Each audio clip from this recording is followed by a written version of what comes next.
Alright, once you've cut the cable, the next step is a simple two-step process to strip the sheathing off of the cable and then pull the sheathing off. And this gives you a connection that's the perfect length.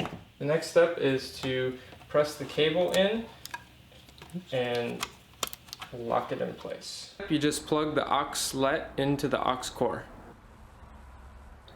All that's required then is to fasten the OxLet onto the OxKor. Okay, great.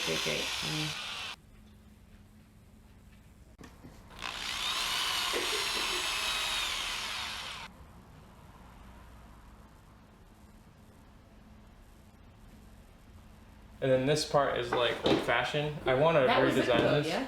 Huh? Is that it? Yeah, that's it.